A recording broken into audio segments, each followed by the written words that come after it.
sabda Rasulullah Muhammad SAW, "Ballighu anni walau ayah." Saya akan menyampaikan Quran surat Al-Maidah ayat 35. A'udzubillahi minasyaitonir rajim. Ya ayyuhalladzina amanu taqullaha wabtaghu ilaihil wasilata wajahidu fi sabilihi la'allakum tuflihun. Ayat yang ada ya ayyuhalladzina amanu di Al-Quran ini yang terbanyak surat Al-Baqarah dan juga Al-Maidah. Ini dihitung-hitung oleh para ulama sebanyak 89 kali. Kalimat yang diawali ayatnya ya ayyuhalladzina amanu, hai orang-orang yang beriman. Berbicara iman, karena kadang-kadang kita berbicara iman, kalau kita memahami kualitas iman, baru kita tahu posisi iman kita itu di mana, atau kualitas iman kita bagaimana. Ada standarisasi. Jangan mentang-mentang lalu kita sholat, lalu kita tahu rukun iman, mengatakan sudah imannya mantap. Karena iman ada yang hijab dengan Allah, artinya ada dinding. Ada yang imannya orang tuh hijab dengan makhluk ada. Kalaulah kita mengaji kitab, ini kita ambil dari kitab sarahnya kitab Safina, yaitu Kasyifatus Sajjad. Di sana dijelaskan maratibul iman. Ada tingkatan-tingkatan iman. Pertama, imanu taklidin. Iman mengikuti orang lain. Yang dikatakan taklid, kita ini mengikuti. Misalnya kalau di keimanan kita ini mengikuti Imam Asy'ari, mengikuti Imam Al-Maturidi. Makanya yang dikatakan iman taklid, kita mengikuti orang yang lebih tahu. Di zaman sekarang, kalau kita ngikuti iman ini salah dalam proses taklid kepada keimanan, zaman sekarang bisa hancur lebur. Kenapa saya katakan hancur lebur? Posisi agama di Indonesia, di dunia bahkan, itu yang paling sesuai dengan ajaran Rasulullah adalah ahlus sunnah wal jamaah. Kalau kita dalam keimanan ikut hal yang salah, apalagi zaman sekarang Wahabi mulai berkembang kemana-mana. Kalau kita salah sekali lagi ngikuti taklid keimanan kita, kita akan mengatakan Tuhan punya tangan, padahal maknanya di sana adalah kekuasaan. Tuhan akan turun dari langit. Kalau ini pemahaman keliru, otomatis keimanan kita sudah keliru juga. Makanya keimanan pertama kita harus mengikuti ulama yang ahli di bidang keimanannya, dan memang imannya sudah mumpuni. Ini masih terhijab. Karena kita ikut-ikutan, ikut yang salah, kita jadi salah. Ini masih hijab dengan Allah. Beriman kepada Allah, tapi belum nyambung. Itu iman yang pertama. Taklid. Hati-hati kita taklid. Ngikuti, belajar, ini harus hati-hati. Yang kedua, imanu ilmin. Iman secara keilmuan. Mungkin anak santri pesantren hafal Aqidatul Awam, karena di sana Aqidatul Awam isinya adalah tentang sifat 20, sifat mustahil, sifat wajib. Ini dia paham. Makanya dalam wilayah ini imanu ilmin ini termasuk dengan ilmu yakin. Ini baru ilmu yakin, ilmunya. Tapi ini masih terhijab. Karena kadang-kadang orang hafal wujud ada Allah, dalilnya lengkap, kidam dia paham maknanya, dalilnya lengkap, bako paham, dalilnya lengkap, tapi kadang-kadang dia tampil di masyarakat masih tidak memperhatikan imannya orang-orang awam. Begitu tampil jadi imam, kadang-kadang di rumahnya sudah mikir saya harus baca ayat panjang. Nah ini masih terhijab. Karena apa? Masih egonya nampak, egosentrisnya tampil.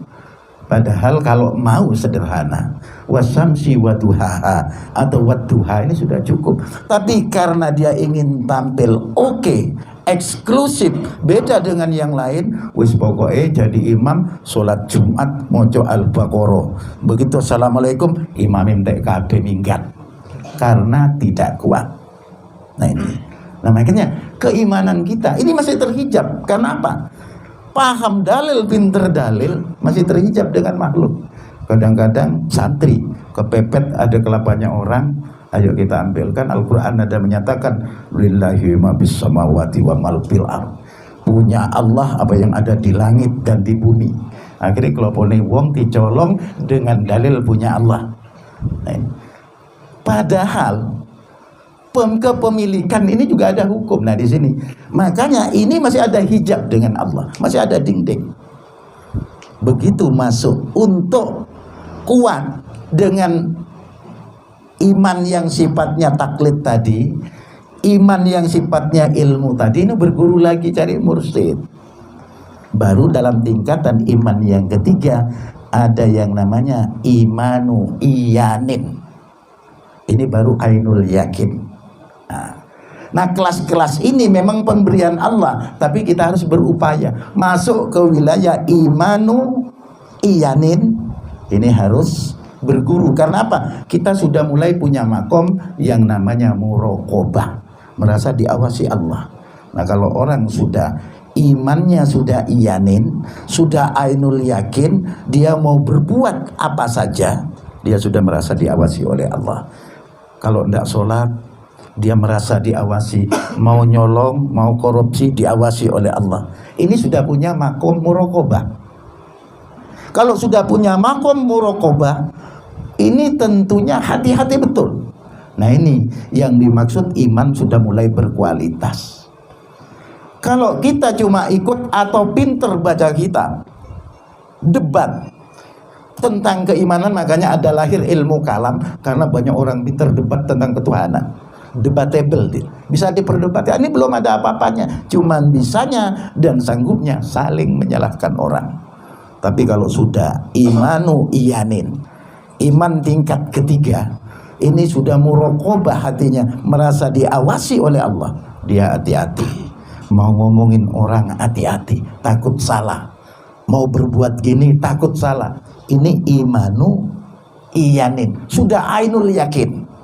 Nah kalau sudah ainul yakin, luar biasa. Muraqabah ini caranya bisa didapat oleh proses kita berguru ke mursyid dengan pembiasaan di hatinya nyebut Allah lewat metode-metode khusus yang namanya tarekat. Nah kalau metode-metode itu cuman baiat toh, habis baiat turu juga melaku. Kan banyak yang begitu. Nah ini untuk kekuatan iman ini tentunya harus terus ditabayakan. Kalau iman taklid tadi dengan iman ilmin ini gampang dipelajari, tapi yanin tidak bisa. Kalau sudah ainul yakin tidak bisa dipelajari dengan berguru kepada kiai YouTube, tidak bisa. Berguru kepada kiai Facebook tidak bisa. Gendeng yo, mutar saja. Nah ini iyanin. Makanya kita hati-hati dengan orang. Karena pada suatu hari itu ada Syekh Imam Basri, ini ditanya orang, apakah Anda beriman ya Syekh? Imam Basri ditanya orang, apakah sampean ini beriman ya Syekh? Imam Hasan Basri ini menjawab dua. Kalau saya seperti yang dikatakan oleh rukun Islam, rukun iman maksud saya, kalau saya sebagaimana rukun iman percaya kepada Allah, percaya kepada malaikat Allah, percaya kepada kitab Allah, percaya kepada kiamat, dan percaya kepada hari akhir dan seterusnya, saya bisa dikatakan orang beriman. Tapi kalau wa idza dzukirallahu wajilat qulubuhum, apabila disebut nama Allah bergetar hati saya, bergetar hatinya, saya hanya berdoa mudah-mudahan saya digolongkan kepada kelompok tersebut. Ini orang top di dunia. Nah kalau sekarang aku sampai beriman, oh iya aku beriman. Begitu ada orang membacakan, ada cirinya orang beriman. Innamal mu'minuna alladzina idza dzukirallahu wajilat qulubuhum. Bahwasanya orang beriman apabila disebut nama Allah bergetar hatinya. Begitu ada orang nyebut Allah, bergetar dia. Tapi HP ini, yang bergetar HP-nya yang ada di kantong. Hatinya blas, tidak bergetar.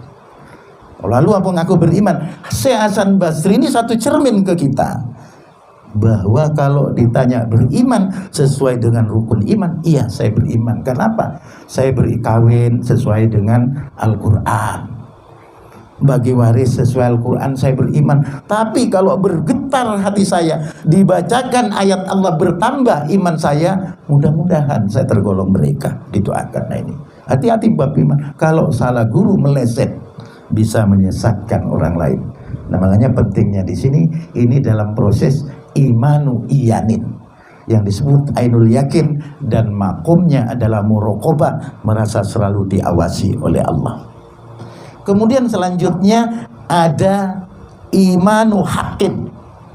Kalau tadi iyanin, makomnya muraqabah. Kalau sekarang selanjutnya yang keempat adalah imanu haqqin. Orangnya disebut haqqul yakin. Nah kalau sudah haqqul yakin ini sudah masuk ke makom musyahadah. Orang makom musyahadah ini selalu menyaksikan Allah mata batinnya. Dia melihat orang miskin, batinnya seakan-akan ini hamba Allah yang harus saya tolong. Dia punya uang, langsung mengeluarkan duitnya membantu. Ini orang sudah makom musyahadah.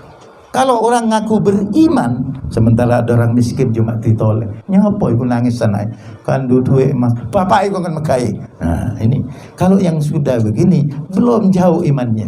Orang yang masuk ke wilayah hakul yakin, imannya sudah makom musyahadah. Ini sudah menyaksikan Allah. Dia lihat masjid, di sana ada Allah, karena memang Allah untuk ibadah kepada Allah. Melihat orang miskin, di sana dia merasa ini makhluknya Allah, sehingga tangannya lebih leluasa. Ini prosesnya. Makanya orang kaya kalau imannya tipis, biar tonggone kelenger gak kira metu duwe. Tapi biar orang melarat, kalau imannya kuat, tingkatan imannya tinggi, biar ndak bisa dimakan di rumahnya, nggak ada yang bisa dimakan, nggak punya apa-apa maksudnya, dia tetap keluar. Karena apa? Musyahadah. Selalu menyaksikan Allah di mana saja, di alam menyaksikan Allah. Nah ini kalau disebut nama Allah pasti bergetar. Begitu ada orang nyebut Allah, orang baca Al-Quran, hatinya bergetar, imannya bertambah. Karena apa? Sambungannya sudah luar biasa. Kalau belum masuk ke sini, ojo aneh-aneh. Karena iman ini tidak bisa macam-macam. Lawannya orang beriman yang pura-pura, jenenge munafik ya. Supaya kita tidak dicap munafik. Nah ini pentingnya. Yang terakhir iman itu adalah imanu hakikatin. Imanu hakikatin ini iman secara hakikat. Ini sudah makomnya fana billah. Fana ini ibarat orang tenggelam di lautan. Dia tenggelam sudah nggak lihat pantai. Orang tenggelam di lautan, sampean kasih sudah uang 1 miliar, sudah tenggelam, kasih ini uang 1 miliar, nggak akan pernah nerima. Coba sampean kasih tali yang kuat, dia akan cari tali. Ini orang fana. Makanya kalau orang ngaku-ngaku wali, tapi seneng duit, iku wali palsu. Orang kalau sudah fana billah, itu sudah ada macam-macam. Seperti orang jadab. Nah, makanya di agama itu ada orang jadab, majdub, yang hatinya ditarik oleh Allah. Dia sudah tidak kenal orang, dia sudah tidak kenal keluarga, hatinya hanya untuk Allah. Ini memang ada yang makomnya sudah makom fana billah. Jangan kita nyalahkan, cari ini ku wali tapi kok koyo wong gendeng. Itu sudah lupa kepada dirinya, hanya ingat kepada Allah. Ibaratnya orang tenggelam di lautan tapi dia tidak tahu pantai. Nah sekarang saya tanya kepada sampean, kira-kira posisi iman sampean dan saya itu di mana? Apakah ilmu pengetahuan kita tahu tentang dalil? Betul. Atau kita ikut ulama? Iya. Apakah dibacakan ayat Allah bergetar? Nah, kita jangan jawab itu. Belum bisa bergetar. Kecuali memang bisa muraqabah, sudah biasa musyahadah. mungkin akan bergetar hati kita. Karena apa? Setiap malam kita memang melakukan getaran-getaran, tapi getaran di HP Android kita bersama. Nah ini, itu pertama. Ya ayyuhalladzina amanu. Pertama orang beriman. Allah mengatakan iman, hai orang-orang yang beriman. Ini sebenarnya bahasa kasih sayang Allah kepada kita. Kemudian setelah iman, ittaqullaha. Takutlah kalian kepada Allah, kata sang khutib di atas mimbar. Menjalankan perintahnya, menjauhi larangannya. Ini sudah umum, sudah lumrah. Tapi saya kupas takwa menurut Sayyidina Ali. Sayyidina Ali karramallahu wajhah pernah berbicara bahwa yang dikatakan takwa, kata Sayyidina Ali, pertama al-khaufu minal jalil, takut kepada Allah. Al-jalil itu kan sifat Allah. Orang yang takut kepada Allah dengan sebenar-benarnya takut, itu orang takwa. Nah, hubungannya dengan iman, karena banyak ayat. Setiap ya ayyuhalladzina amanu pasti ada kalimat kadang-kadang ittaqullaha haqqa tuqatihi wa la tamutunna illa wa antum muslimun, sebagaimana khotib membaca di masjid. Pertama takut kepada Allah, kata Sayyidina Ali kalau takwa. Yang kedua wal amalu bitanzil. Yang dikatakan takwa, orang yang beramal sesuai dengan tanzil yang diturunkan oleh Allah, sesuai dengan Al-Quran, sesuai dengan hadis. Penyampai Al-Quran dan hadis ini ulama, di sana ada ijma, ada qiyas. Jangan moro-moro, oh takwa kan disebut wal amalu bitanzil, kita harus mengikuti Al-Quran dan hadis, gak usah milu ulama. Bongko tenanan beribadah. Kenapa? Tidak ada penafsirnya, tidak ada yang ngasih keterangan. Kalau cuma ke Al-Quran dan hadis pedoman kita, saya yakin sesat semua. Karena apa? Kualitas kita terhadap Al-Quran, karena kita awam, memahami hadis kita awam. Nah, makanya banyak pemuda-pemuda di Melaya khususnya, atau di luar Melaya pada umumnya, begitu ikut halaqah, saya katakan, berubah pulang-pulangnya lalu cingkrangan. Ini kasihan orang tuanya. Bati orang tuanya anti tahlil, anti talqil. Kasihan. Seharusnya berdoa, dia tidak. Karena apa? Salah mengikuti taklid tadi. Wis bodoh gak ngerti agama, taklidnya tidak jelas, pulang-pulangnya cingkrangan, orang tuanya dilawan. Al-Fatihah dilarang jadikan doa, tahlil ora, talqin mo, ada orang gendurenan minggat tapi berkate oke. Ini banyak terjadi.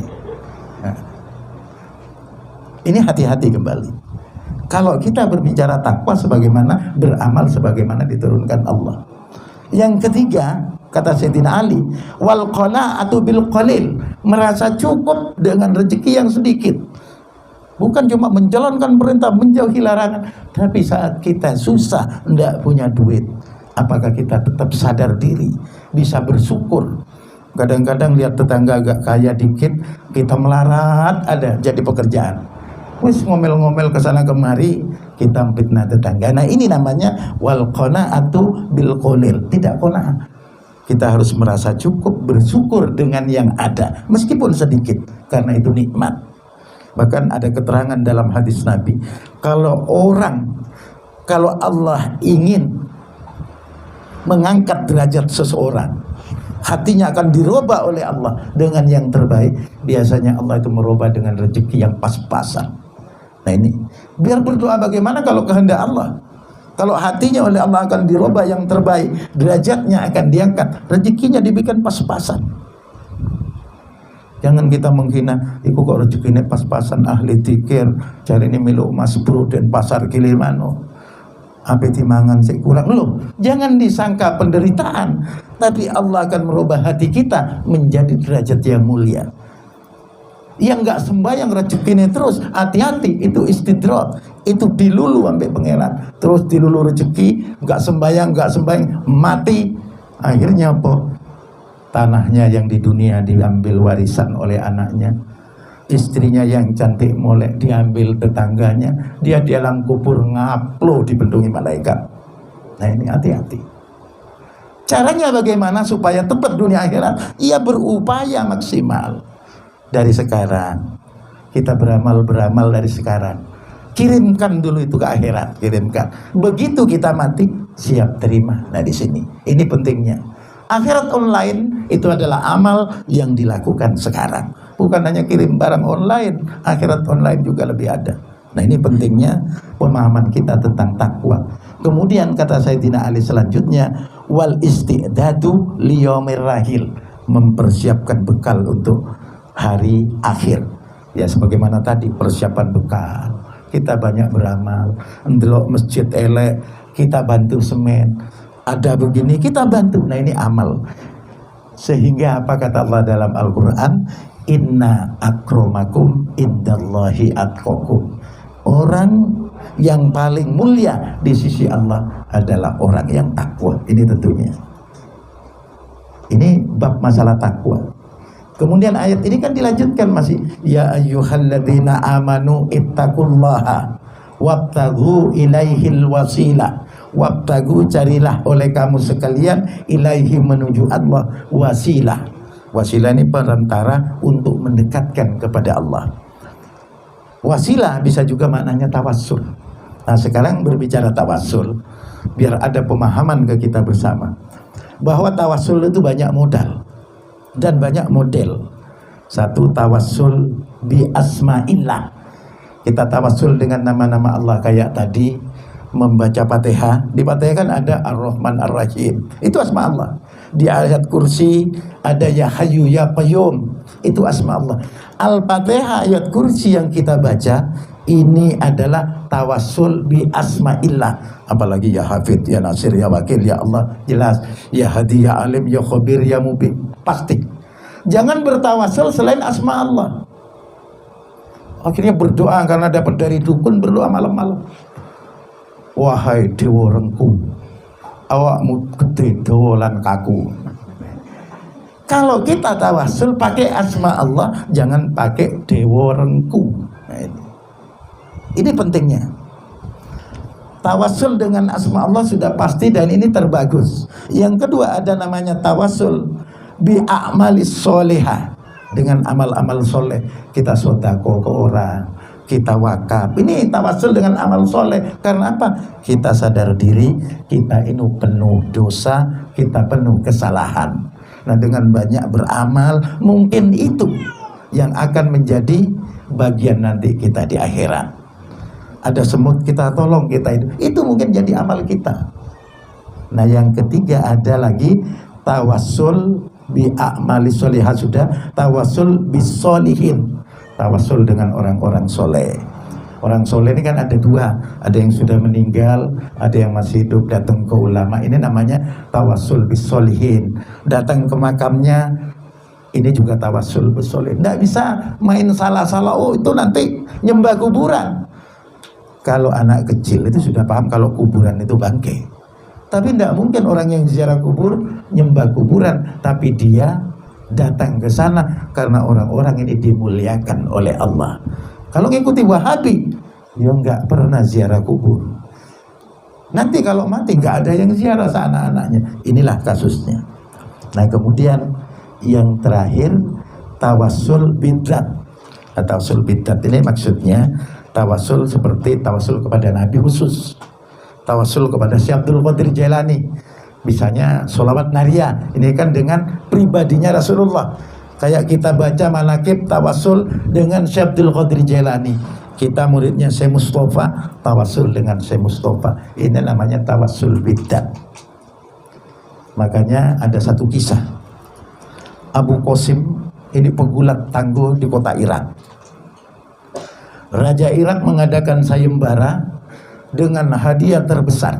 Barang siapa yang bisa ngalahkan Abu Qasim, pegulat yang berbadan kekar, hebat, kuda-kudanya nggak bisa ada yang sanggup merobohkan. Akhirnya diadakan sayembara, ada orang tua, sayyid, seorang sayyid Durya Rasul ikut datang. Begitu pertandingan akan dimulai, sorak-sorai. Kalau bahasa saya, insentif sosialnya orang menjelek-jelekkan, ada orang tua bangka kok mencoba dengan orang yang top di UFC zaman itu. Tapi sebelumnya yang tua ini BCI Abu Qasim tolong sampean nanti pura-pura kalah. Kalau saya pertandingan sudah 2 ronde sampean pura-pura kalah. Saya punya cucu 5 semua yatim, lagi tidak makan. Saya berharap punya beras, punya uang. Abu Qasim begitu mendengar ucapan si tua ini tadi, langsung dia bilang iya. Nah, karena apa? Dia bertawasul kepada Rasulullah lewat keturunannya, dan dia bertawasul dengan amal solehnya untuk ngasih makan orang miskin yang yatim itu. Pertandingan dimulai. Begitu pertandingan ronde pertama, Abu Qasim menang, sorak-sorai. Pertandingan kedua, Abu Qasim pura-pura ambruk. Apa yang terjadi? Cacian makian. Abu Qasim yang hebat, Abu Qasim yang kekar, hanya kalah dengan orang tua yang cuma tinggal binarangka, bukan binaraga, jatuh. Abu Qasim dihujat, Abu Qasim dilecehkan. Dia akhirnya pulang, tidak dapat apa. Si tua ini dapat piala, dapat duit banyak, pulang. Malamnya Abu Qasim mimpi Rasulullah sallallahu alaihi wasallam. Allahumma shalli ala Muhammad. Mimpi Rasulullah, dipeluk oleh Rasulullah. Abu Qasim, mulai hari ini engkau akan diangkat bagian dari kekasihnya Allah. Diangkat sebagai wali-walinya Allah, yang terkenal akhirnya dengan nama Syekh Junaidi Al-Baghdadi, yang semua tarekat harus sesuai dengan jalur Syekh Abu Hasan Al-Baghdadi. Artinya Syekh Junaidi Al-Baghdadi maksud saya. Nah ini pegulat tangguh. Makanya kalau orang pelit tapi tadi wali, gak kira. Makanya orang ini kan belajar dermawan. Nah ini dengan kekuatan, satu kekuatannya dilecehkan, harga diri dilecehkan, nama besarnya dilecehkan, dia mau diangkat oleh Allah derajatnya, sehingga nama besarnya menjadi Imam Junaidi Al-Baghdadi. Saking hebatnya, harga diri dia lemparkan, nama baiknya dia lemparkan demi menolong orang miskin. Itu hebatnya. Nah ini juga termasuk tawassul dengan amal soleh dan tawassul dengan orang-orangnya Rasulullah sallallahu alaihi wasallam. Itu namanya wabtaghu ilaihil wasilah. Selanjutnya ayat mengatakan wajahidu fi sabilihi. Bersungguh-sungguhlah di jalan Allah. Kadang-kadang dimaknakan wajahidu, dan berjihadlah kalian fi sabilihi, di jalan Allah. Ini kadang-kadang yang rusak kan begini. Jihad, kalau sudah ngomong jihad, nanti akan lahir para mujahid. Nah, kan begitu. Kalau sudah lahir yang namanya terorisme, akan lahir para teroris. Dia menyamakan dengan perang di zaman Rasulullah. Rasulullah di zaman perang, perang di zaman Rasulullah. Maksud saya tidak sebagaimana diramal orang. Rasulullah perang kalau didolimi. Kalau tidak didolimi, tidak ada perang. Nah sekarang kan ngaur, pakai ayat-ayat perang, ayat-ayat kital, membunuh orang kafir semaunya. Ini salah kaprah. Nah makanya kalau sudah aliran Wahabi, ini nanti jadi mujahid, hati-hati kalau nanti lama-lama jadi teroris. Ini hati-hati. Karena apa? Pemahaman yang keliru terhadap wajahidu fi sabilihi.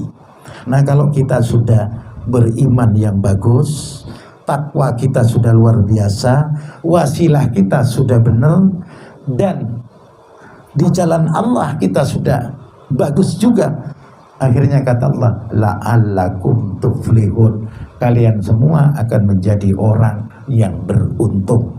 Mudah-mudahan kita bersama menjadi orang yang beruntung, dengan iman yang benar, dengan takwa yang benar, dan wasilah yang benar, serta berjihad.